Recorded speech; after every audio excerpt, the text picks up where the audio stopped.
dalam pembelajaran PPKN. Ini adalah merupakan pertemuan kita yang ketiga. Namun sebelum kita masuk dalam materi hari ini, kita berdoa dulu. Ya, Ibu akan pimpin, anak-anakku di rumah silakan ambil sikap doa. Kita berdoa. Tuhan Yesus, kiranya Engkau menolong menyertai kami bersama dengan anak-anak kami yang ada di rumah untuk menerima pembelajaran pada hari ini. Biarlah pembelajaran ini boleh berlangsung dengan baik seturut dengan kehendak Tuhan. Dalam nama Tuhan Yesus kami berdoa kepada Bapa di sorga. Haleluya. Amin. Ya, anak-anakku di rumah, minggu kemarin kita sudah membahas tentang makna hak asasi, kemudian kewajiban asasi, kemudian kira-kira bagaimana hak dan kewajiban asasi itu dalam nilai-nilai Pancasila. Nah, sekarang yang akan kita bahas di sini adalah kasus-kasus pelanggaran hak asasi manusia. Nah, kira-kira apa sih sebenarnya yang akan kita pahami di dalam kasus-kasus pelanggaran hak asasi manusia? Nah, perhatikan di sini yang menjadi tujuan pembelajaran kita di sini adalah menganalisis kasus-kasus pelanggaran hak asasi manusia. Nah, jadi di sini kita harus tahu kira-kira apa faktor penyebabnya sehingga terjadi pelanggaran hak asasi manusia. Kemudian kira-kira apa saja contoh kasus pelanggaran HAM yang sudah pernah terjadi di Indonesia.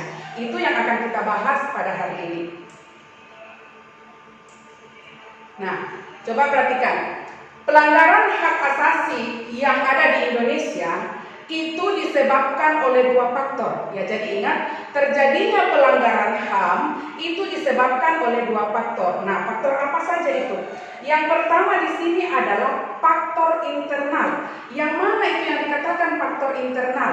Faktor internal itu artinya dorongan yang berasal dari dalam diri seseorang untuk melakukan pelanggaran hak asasi. Ya, jadi itu ya. Jadi faktor internal itu adalah faktor yang berasal dari dalam diri seseorang untuk melakukan pelanggaran. Nah, yang mana saja contohnya di sini yang dimaksudkan dengan faktor internal? Nah, diantaranya sikap egoisme. Ya, jadi ingat anak-anakku, kalau ada orang yang selalu egois, yang hanya mementingkan dirinya sendiri, itu sudah menjadi salah satu faktor penyebab terjadinya pelanggaran HAM, yaitu faktor internal. Nah, kemudian yang kedua, tingkat kesadaran. Ya, artinya orang tersebut tidak memahami dengan baik yang mana sebenarnya yang disebut dengan hak asasi manusia.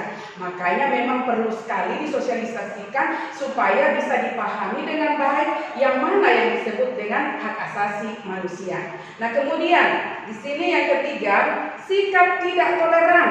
Nah, sikap tidak toleran di sini artinya dia selalu menganggap dirinya benar, tidak mau menerima masukan orang lain, tidak mau menerima keberadaan orang lain. Nah, orang-orang yang seperti ini bagusnya tinggal di hutan, ya, karena kalau di hutan tidak, ya dia cuma berteman dengan binatang saja. Ya, jadi ini semua adalah merupakan faktor penyebab ya pelanggaran hak asasi manusia, yaitu faktor internal. Nah, sekarang kita akan melihat faktor eksternalnya. Nah, yang mana saja di sini yang dikatakan faktor eksternal? Faktor eksternal itu adalah merupakan pengaruh, ya, pengaruh terhadap diri seseorang yang berasal dari luar diri orang tersebut. Ya, jadi itu ya. Jadi kalian pahami di sini bahwa faktor eksternal itu adalah pengaruh yang berasal dari luar diri seseorang. Artinya mungkin karena pengaruh pergaulan dan sebagainya.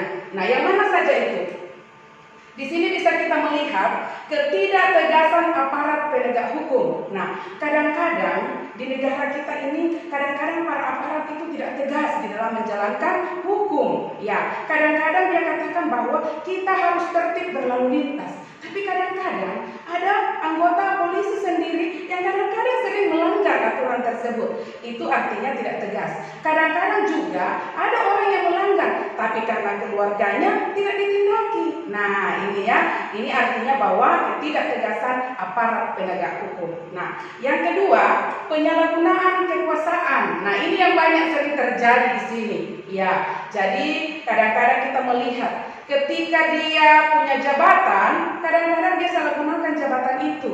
Ya, sekalipun mungkin keluarganya salah, anaknya salah, tapi karena dia orang yang disegani, tetap saja dibenarkan. itu tidak benar. Ya, itu yang dikatakan penyalahgunaan kekuasaan. Nah, kemudian yang ketiga, kesenjangan sosial dan ekonomi. Kita sangat tahu di negara Indonesia itu, yang kaya itu memang betul-betul kaya, yang miskin yang betul-betul miskin. Jadi memang betul-betul timbul kesenjangan sosial dan ekonomi. Nah, bisa kita lihat begitu banyak masyarakat Indonesia yang harus tinggal di kolong jembatan atau kadang-kadang mereka tinggal di perumahan kumuh. Sementara ada juga orang yang sangat berlebihan, punya rumah ada 4, ya ada yang 3, 2. Nah, ini betul-betul terjadi kesenjangan. Nah, ini mungkin yang perlu diperhatikan oleh pemerintah kita. Nah, sekarang coba kita perhatikan.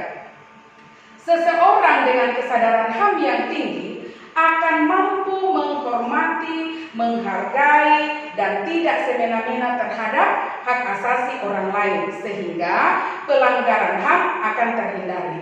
Minggu kemarin Ibu sudah jelaskan bahwa anak-anakku harus pahami, selain daripada hak asasi manusia, ada juga kewajiban asasi manusia. Yang mana itu yang dikatakan kewajiban asasi manusia adalah bagaimana caranya kita menghargai hak asasi orang lain. Kalau kita mau dihargai orang lain, kita yang harus lebih dahulu menghargai orang lain. Itu maksudnya. Nah, di sini kalau memang kita sangat menyadari tentang keberadaan hak asasi manusia, di mana hak asasi manusia itu Ibu sudah sebutkan ciri-cirinya: bersifat hakiki, bersifat universal, kemudian bersifat permanen, dan kemudian tidak dapat dibagi-bagi. Nah, kalau seseorang itu sangat menyadari keberadaan HAM, saya rasa tidak akan terjadi pelanggaran HAM. Oke, sampai di situ. Nah, sekarang coba kita perhatikan bagaimana kasus-kasus pelanggaran yang HAM yang terjadi di Indonesia. Nah, di sini bisa kita lihat ya. Kasus pelanggaran HAM itu terdiri dari 2. Ada yang dikatakan kasus pelanggaran HAM ringan dan ada yang dikatakan kasus pelanggaran HAM berat. Nah, yang mana saja yang termasuk kasus pelanggaran HAM ringan? Coba perhatikan di sini. Memaksakan kehendak kepada orang lain. Ya, jadi hati-hati. Jangan sekali-kali kita memaksakan kehendak kita kepada orang lain. Ya, artinya apa yang kita mau itu juga orang harus ikuti. Itu tidak boleh. Itu kurang lebih sama dengan egois. Nah, kemudian meminta orang lain sependapat dengan dirinya. Oh, tidak bisa. Setiap pribadi, setiap orang itu punya pendapat yang berbeda. Bagaimana caranya kita bisa menghargai pendapat orang lain? Ya, jadi itu yang. Kemudian yang ketiga, ini yang sering terjadi, melarang orang lain beribadah. Ingat, ya, di negara kita ini bukan negara agama, ya, tapi negara kita ini adalah negara yang mengakui keberadaan agama, yaitu di mana ada 6 agama yang diakui di negara kita, yaitu Islam, Kristen Protestan, Katolik, Hindu, Buddha, dan yang terakhir adalah Konghucu. Ya, jadi bagaimana ya kita ini semua adalah sudah beragama. Ya, jadi kita diberikan kebebasan untuk menjalankan agama kita masing-masing. Tentunya sesuai dengan keyakinan dan kepercayaan kita. Jadi ininya kita harus belajar menghargai orang lain yang beribadah. Tidak boleh kita mengganggu. Nah, kemudian melarang seseorang mendapatkan informasi atau pengajaran. Ya, ini tidak boleh. Orang belajar dimanapun dan kapanpun. Ya, jadi tidak boleh kita melarang seseorang untuk mendapatkan informasi. Ya, jadi itu adalah merupakan kebutuhan seseorang. Tidak ada orang yang mau begitu-begitu saja. Semua orang itu melakukan perubahan terhadap dirinya, mau menjadi orang yang maju. Ya, jadi tidak boleh kita melarang. Kemudian di sini yang terakhir, melarang orang lain berpendapat. Ingat, setiap orang itu diberikan kebebasan untuk berpendapat. Dalam pasal 28 dikatakan, kemerdekaan berserikat dan berkumpul, mengeluarkan pikiran dengan lisan dan tulisan, dan sebagainya ditetapkan dengan undang-undang.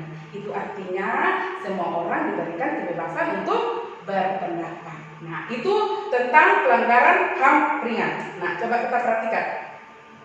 Nah, di sini yang termasuk dalam pelanggaran HAM berat. Dalam pelanggaran HAM berat itu ada 2, ya. Yang pertama adalah kejahatan genosida. Kemudian yang kedua adalah kejahatan terhadap kejahatan terhadap kemanusiaan. Nah, yang mana ini yang disebut dengan kejahatan genosida? Kejahatan genosida adalah setiap perbuatan yang dilakukan dengan maksud untuk menghancurkan atau memusnahkan seluruh atau sebagian kelompok bangsa, ras, kelompok etnis, atau kelompok agama. Dengan cara seperti apa? Memusnahkan seluruh anggota kelompok, atau memusnahkan sebagian anggota kelompok, atau memberikan kekerasan fisik, baik itu lahir dan batin kepada anggota kelompok tersebut. Nah, itu disebut dengan kejahatan genosida. Nah, sekarang yang mana yang disebut dengan kejahatan terhadap kemanusiaan? Kejahatan terhadap kemanusiaan adalah perbuatan yang dilakukan sebagai bagian dari serangan yang meluas atau sistematik yang diketahui bahwa serangan tersebut ditujukan secara langsung terhadap penduduk sipil. Ya, jadi yang membedakan di sini adalah kalau genosida itu bentuk serangannya ditujukan pada satu kelompok tertentu, apakah kelompok bangsa, kelompok ras, kelompok agama, dan sebagainya. Tapi kalau kejahatan terhadap kemanusiaan itu ditujukan kepada penduduk sipil. Nah, ini yang membedakan antara kejahatan genosida dan kejahatan terhadap kemanusiaan. Ya, jadi dua kejahatan ini termasuk dalam pelanggaran HAM berat. Nah, sekarang coba kita perhatikan di sini yang mana sebenarnya contohnya yang disebut dengan kejahatan genosida. Kejahatan genosida contohnya di sini adalah membunuh anggota kelompok. Apakah itu kelompok etnis tertentu? Ya, atau mungkin kelompok-kelompok agama, atau melakukan penganiayaan atau kekerasan fisik, itu masuk dalam kejahatan genosida. Nah, sekarang kejahatan terhadap kemanusiaan yang mana itu contohnya? Contohnya adalah pembunuhan, pemusnahan, atau perbudakan. Sekarang bukan lagi zamannya perbudakan, ya. Ya, jadi bukan lagi zaman perbudakan sekarang. Ya, jadi ingat kita harus memahami bagaimana hak asasi yang dimiliki orang lain yaitu sifatnya hakiki, dibawa sejak lahir. Tidak ada seorang pun yang bisa mencabut hak asasi orang lain. Ya, jadi itu yang harus kita pahami.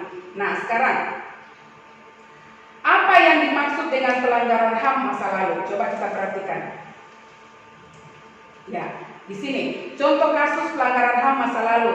Kalian ingat peristiwa Tanjung Priok, kemudian peristiwa Trisakti, Timur Timur pasca jajah pendapat, ya, kemudian peristiwa di Abiyapura, Papua.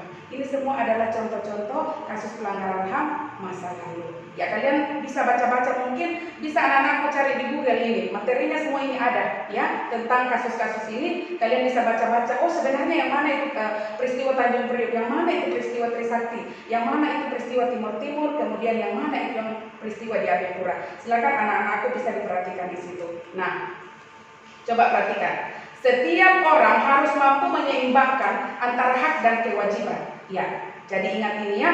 Jangan sekali-kali menuntut haknya sebelum melaksanakan kewajibannya. Ingat, hak dan kewajiban adalah dua hal yang tidak bisa dipisahkan. Kenapa? Karena dia memiliki hubungan sebab akibat atau memiliki hubungan kausalitas. Ya. Seseorang bisa mendapatkan haknya setelah terpenuhinya kewajiban. Begitu juga sebaliknya. Jadi sebaiknya antara hak dan kewajiban itu harus seimbang. Kapan tidak seimbang, maka akan timbul masalah. Nah, ini yang jadi persoalannya. Ya, jadi menurut Filipus di sini dia katakan keseimbangan hak dan kewajiban merupakan elemen penting negara hukum. Ya, jadi itu ya. Ya, jadi keseimbangan hak dan kewajiban itu adalah merupakan elemen penting. Nah, coba kita lihat sedikit di sini akibat pelanggaran HAM.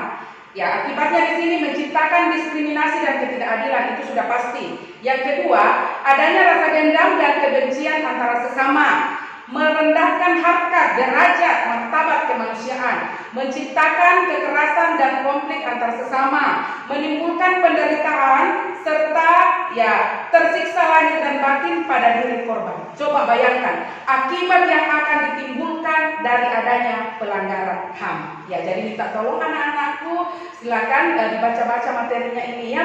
Ya, jadi di buku itu sudah ada, bahkan materinya banyak di internet. Silakan dicari-cari materinya supaya anak-anakku bisa menambah lebih luas lagi tentang wawasannya tentang hak asasi manusia. Ya, karena untuk pertemuan dengan ibu itu sangat terbatas. Nah, untuk pertemuan kita hari ini ibu rasa cukup. Silakan anak-anakku dibaca-baca, diulang-ulang materinya. Sebentar ibu akan ada edarkan absen Ya, jangan lupa absennya supaya Ibu bisa mengetahui siapa yang mengikuti pembelajaran hari ini. Untuk tugas, Ibu akan kirim lewat WA. Nah, kemudian nanti Ibu akan cantumkan di situ kira-kira tugasnya dikirim lewat WA atau di emailnya Ibu. Nah, untuk pembelajaran kita pada hari ini sekian.